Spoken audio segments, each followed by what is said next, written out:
Assalamualaikum warahmatullahi wabarakatuh. Selamat siang teman-teman sekalian.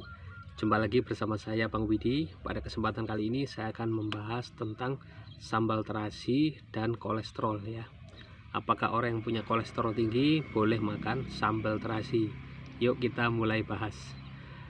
Untuk orang yang kolesterolnya tinggi atau kolesterolnya itu ada di kisaran selalu ada di atas 200 ya, maka makan sambal terasi ini sebaiknya dikurangi benar-benar ya.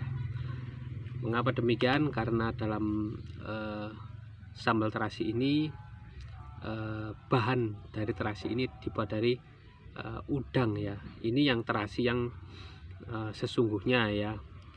Nggak tahu kalau yang kenyataannya seperti apa. Teorinya sih harusnya murni dari udang ya, tapi kita nggak tahu terasi-terasi yang berbagai macam jumlahnya yang dijual di pasaran itu apakah murni dari udang ataukah dari yang lainnya ya. Apakah murni dari udang atau yang lainnya ya. Yang mana dominan memang terbuat dari hewan laut ya. Udang kan hewan laut, bukan dari udang sungai air tawar atau udang sungai ya. Dan di sini tetap ada hubungannya dengan kolesterol ya. Kalau dimakan secara berlebihan, dan memang sebaiknya orang yang punya kolesterol tinggi ini membatasi makanan-makanan yang dari dari hewan-hewan yang memiliki kandungan purin dan lemak tinggi.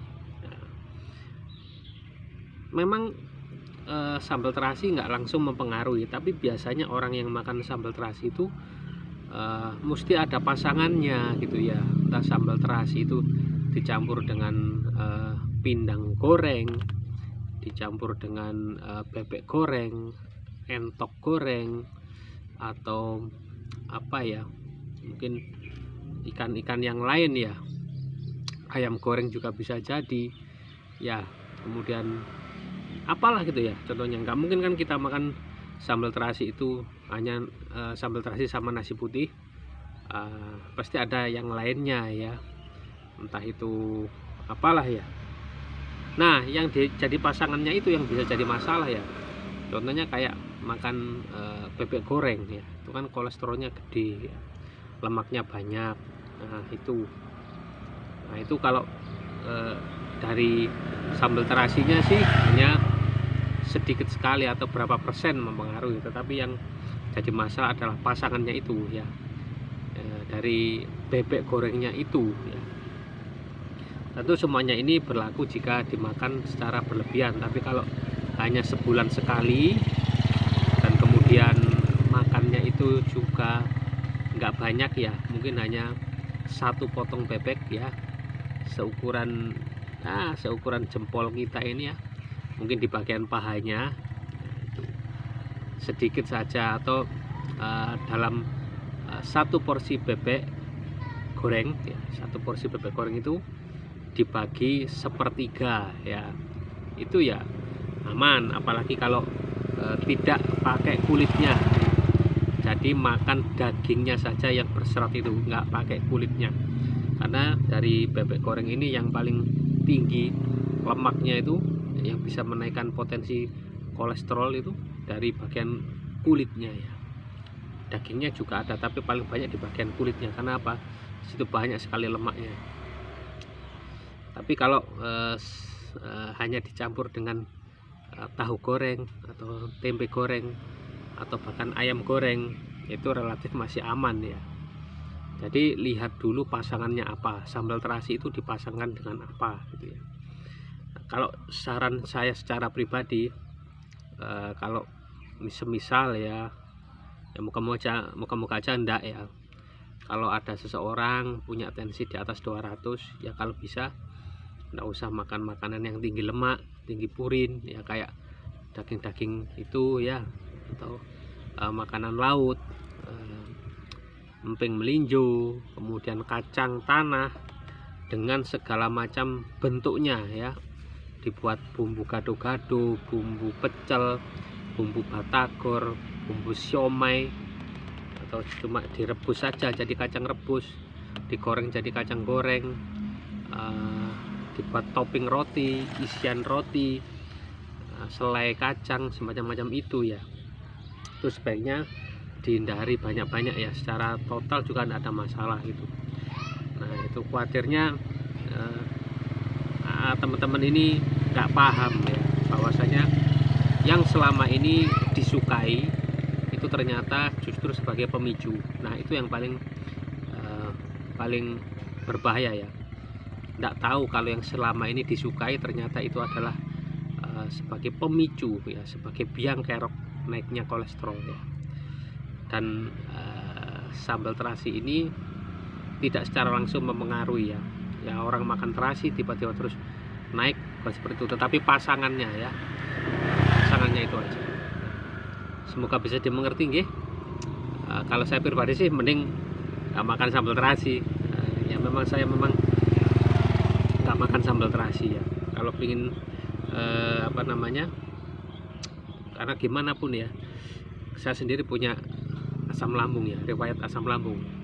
Jadi kalau pakai sambal terasi itu saya nggak cocok ya, saya libur otomatis ketika saya kena asam lambung seperti ini. Kalau saya menghindari sambal terasi, otomatis ya lambung saya aman, sekaligus kolesterol saya juga aman, karena saya nggak makan sambal terasi beserta pasangannya ya, beserta lauk pasangan sambal terasi itu nggak akan saya makan ya.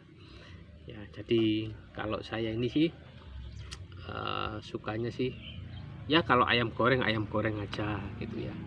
Kalau makan bebek goreng itu pun saya bagi bertiga, beli satu ya, harganya mungkin kalau nggak pakai nasi di tempat saya masih 18.000 ya, 18 sampai 20.000. Kalau pakai nasi sih 21, 22, ada yang 25 tuh. Itu nggak pernah saya habiskan sendiri ya. Ya saya juga hanya sebagai untuk momen kebersamaan bersama keluarga itu aja ya. Kan enak ya beli satu porsi dimakan bareng-bareng, ditambahin nasi sendiri di rumah atau ditambahin telur ceplok di rumah, itu kan enak ya. Jadi kayak bancaan, puraan lah istilahnya. Ya itu aja dari saya, jadi ngelantur. Yang jelas saya pribadi nggak makan sambal terasi ya.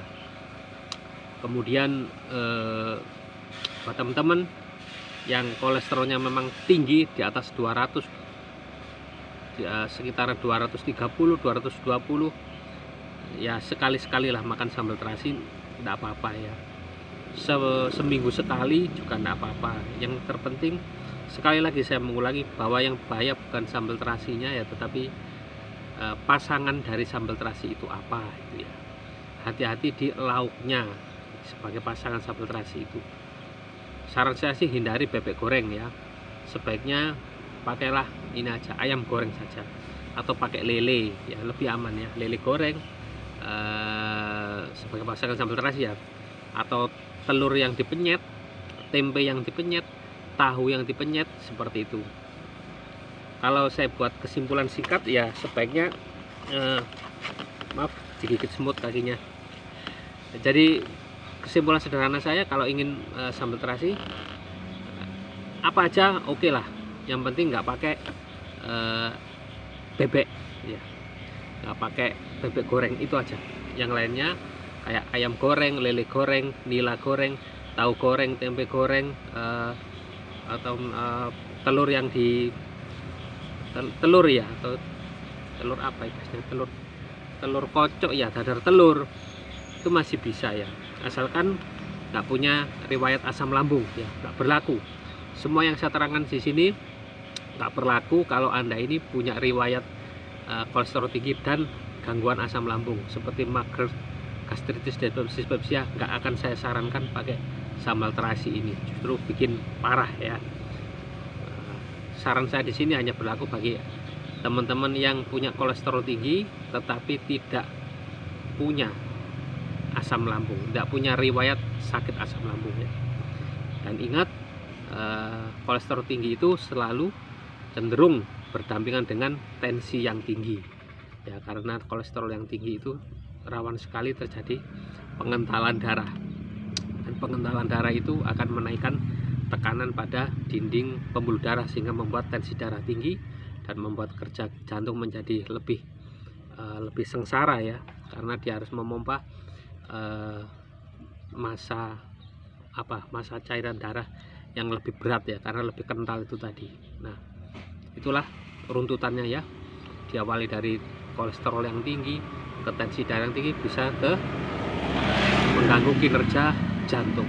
Nah, itulah sebabnya pentingnya kita menjaga pola makan. Simak berbagai macam review dari tiap-tiap makanan, seperti masakan, jajanan, termasuk buah-buahan dan sebagian minuman di channel ini. Semoga bermanfaat. Wassalamualaikum warahmatullahi wabarakatuh. Salam sehat jiwa dan raga.